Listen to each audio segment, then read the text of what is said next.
Okay, welcome America, welcome Justin Bieber. Today we'll be continuing to do some Algebra 1 SOL review.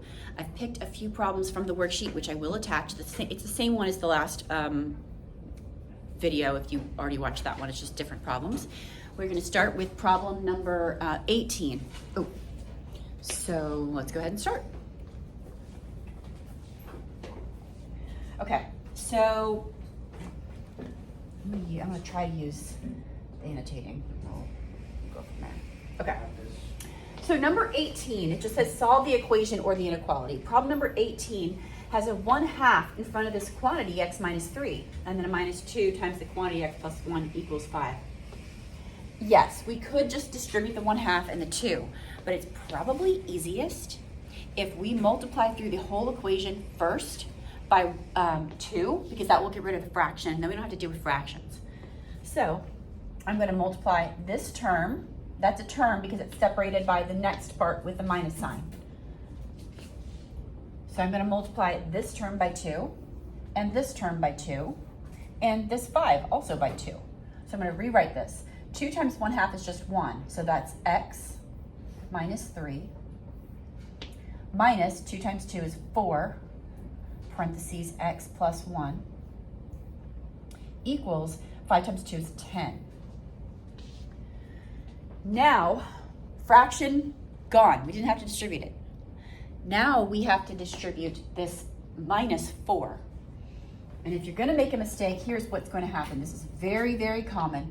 Everyone remembers to distribute this negative to the 4 and multiply it by x. But we forget we have to distribute this negative also to this 1. So it's negative 4 times 1, so this is a minus 4. Are we good with the minus 4? Okay, now we're going to combine the like terms. This is an x, and this is a minus 4x for a total of negative 3x's. Minus 3 minus 4 for a total of minus 7. And now it's just a two-step equation that we'll solve.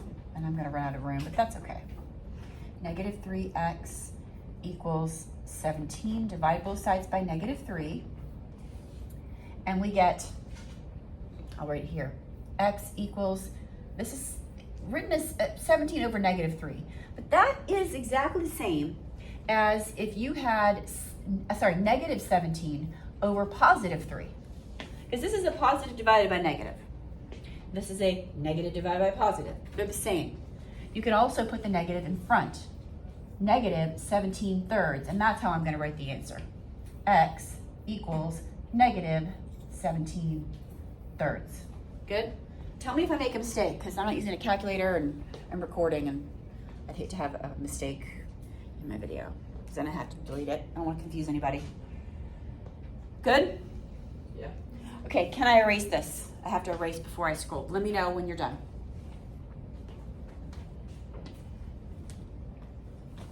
I'm standing in front of it. Good?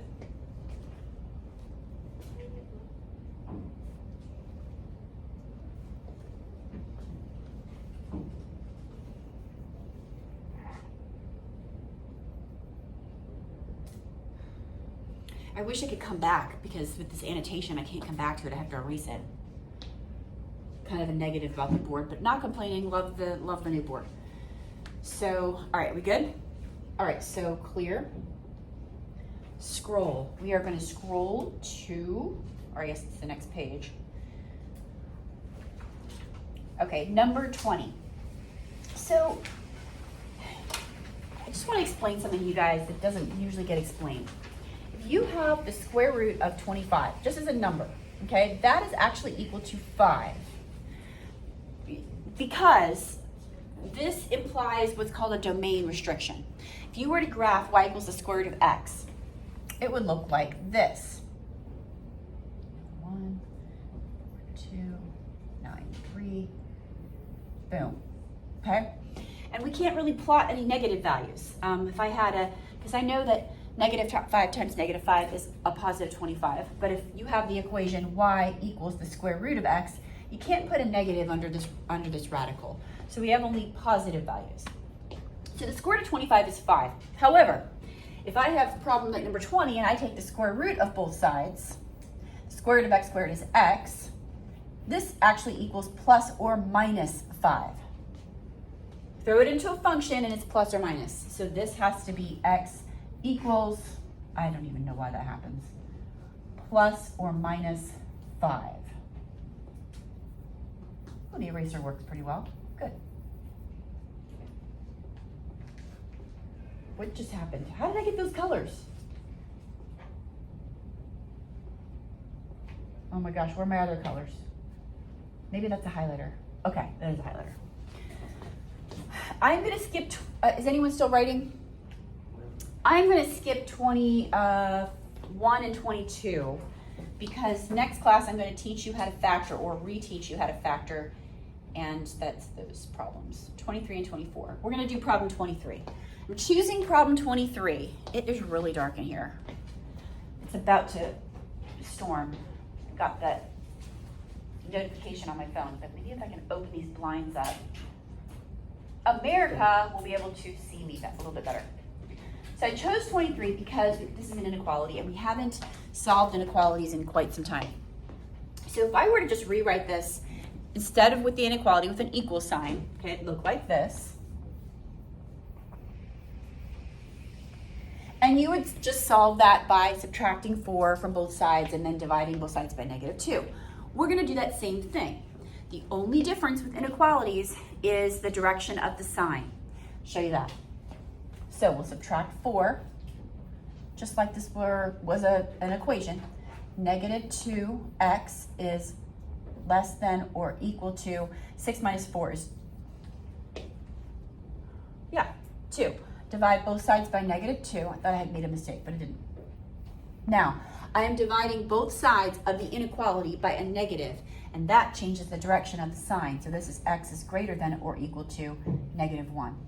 The best way I have figured out to explain why the sign changes is if you picture a number line, right? So this is 0, and these numbers go positive, and these numbers go negative. And you've got your inequality, or your alligator is eating these numbers, the positive numbers, okay? And then you put a negative in front of all those numbers. Suddenly the inequality is going to be going this direction, okay? That is basically why the sign changes. So when you divide or multiply through by a negative, you have to change the direction of the sign. And so the answer is right here. X is greater than or equal to -1. Any questions? All right, delete. Skipping 24, we're going to 25. We're going to do 25 and 26. So I'm going to give you an explanation of solving a system of equations. Okay, so when you're asked to solve a system of equations, what that means is you're going to be given in Algebra 1 just 2 equations. When you get into pre-calculus, you have 3 equations or even more. You could have a whole bunch of different equations. And they're asking you to find where they intersect. What is the solution to the system? And that means where do the lines intersect? What point or points are on all the lines? So we have 2 lines, and we want to know when they cross, what point did they have in common? So if 2 lines cross, we have 1 solution. If we have 2 lines that are parallel, we know parallel lines have the same slope, and they're never going to touch. So if we have 2 parallel lines, then that is no solution because there is no point that's on both of those lines. You with me? Now, if you have 2 equations and they're the exact same equation, they might look a little different because one has been multiplied through by a 3 or something, okay?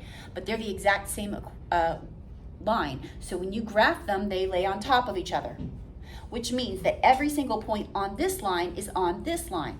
So that is the solution to this system is all real numbers. So this is 1 solution, no solution, and all real numbers. That's a quick explanation. So what we're going to do here is, and there are different ways to solve a system, and I'm going to quickly go over graphing, because we did graphing last class, so it'll be a nice quick review, and also a method called substitution, which I'm pretty sure the teacher skipped last year, and it's super, super helpful, not just in solving systems, but it's just a good tool to have in your math bank. So I'm going to quickly go over that as well, and then we're done. Where am I at? 9 minutes. Good. Okay, so first thing I'm going to do is rewrite this in slope-intercept form. So the y is isolated, y equals negative x plus 10, and graph it. And here's my 10. I'm going to do my best to plot this with my finger.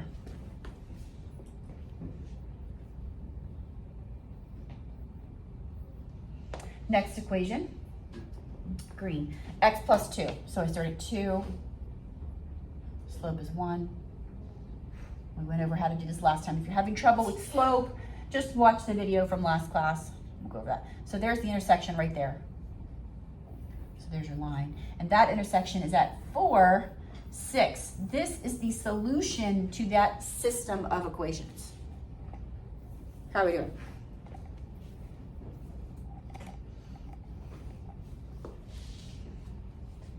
I'm going to show you one other method how to solve a system of equations, and it's without graphing. We are going to use what's called substitution. Am I going too fast? Last problem. Can I erase this? Okay, clear. Scrolling for the last problem. Okay, so we're going to use substitution. This is not an ideal method for how this problem is set up, but I really want to show you substitution. So first thing you need to do is get one of the variables by itself, isolated. So I'm going to move this 5x to the other side of this first equation so that y is by itself, and rewrite this as y equals negative 5x plus 4. Okay? So what I've done is I have set y equal to negative 5x plus 4. So I can take negative 5x plus 4 and substitute it into the other equation for y. Watch what happens when I do that. 7x plus 5 times our new y, which is negative 5x plus 4, equals 11. So do you see? We've got an equation here with just one variable. So we can solve for x. So we do it. 7x, you guys are checking my work, minus 25x plus 20 equals 11. I did make a mistake earlier today. So this is negative 18x's plus 20 equals 11, minus 20, minus 20. I'm getting negative 18x equals negative 9. Divide both sides by negative 18. So x equals 1/2, and I'm just going to write it 0.5. It doesn't matter if you want to work with fractions, you can. So my value for x is 0.5.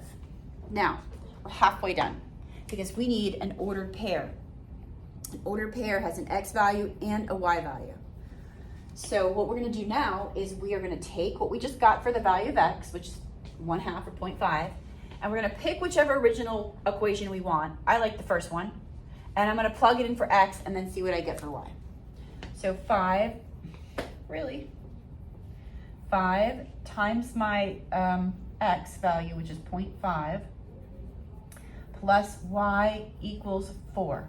So this is 2.5 plus y equals 4. Subtract 2.5.